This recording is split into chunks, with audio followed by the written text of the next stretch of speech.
আসসালামু আলাইকুম গাইস, আপনাদের দেখাচ্ছি খেজুরের আচার কি করে তৈরি করতে হয়। এই যে দেখেন খেজুরের আচার। এই যে খেজুর দিলাম, এই যে অনেকটা শক্ত হয়ে গেছে। এখন দেখেন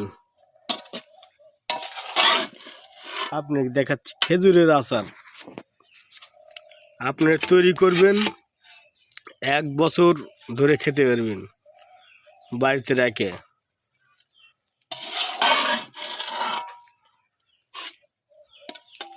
কিন্তু আপনার অনেক সময় ধরে চুলার উপর রাখতে হবে।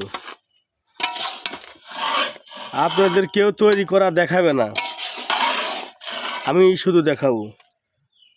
আপনারা অবশ্যই আমার এই চ্যানেলটি সাবস্ক্রাইব করবেন। সাবস্ক্রাইব করলে আপনারা অনেক রকমের আচার তৈরি করা দেখতে পারবেন। আজকে দেখাচ্ছি খেজুরের আচার, এরপরে দেখাবো তেঁতুলের আচার, মরিচের আচার বানানো দেখাবো, কি করে মরিচের আচার তৈরি করে, কি করে বড়ির আচার তৈরি করতে হয়। আপনারা যেগুলো বাড়িতে তৈরি করেন ওগুলো আপনি রাখতে পারবেন না দীর্ঘ সময়, লং টাইম। আর আপনার আচার অনেকটা ভালো হয় না। আর আমাদের কাছে দেখবেন আপনি 1 বছর 2 বছর রাখতে পারবেন, কিংবা আপনি বাইরে রাষ্ট্রে পাঠাতে পারবেন। তো আমাদের তৈরি করা আচার সৌদি আরব, মালয়েশিয়া, দুবাই, সিঙ্গাপুর অনেক দেশে যায়।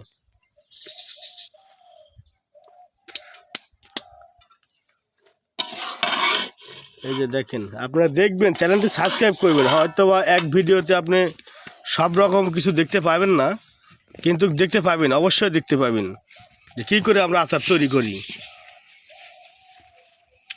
এক ভিডিওতে আচার তৈরি করা দেখানো অনেকটা সম্ভব না।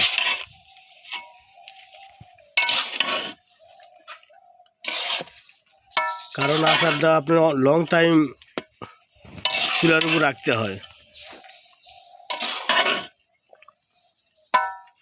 আপনারা কমেন্টেও জানাতে পারেন।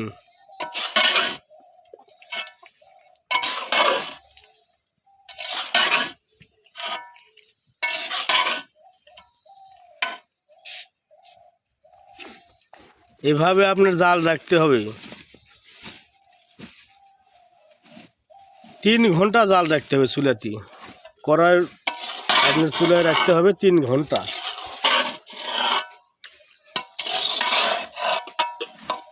যত লং টাইম সময় আপনি কয়রা রাখ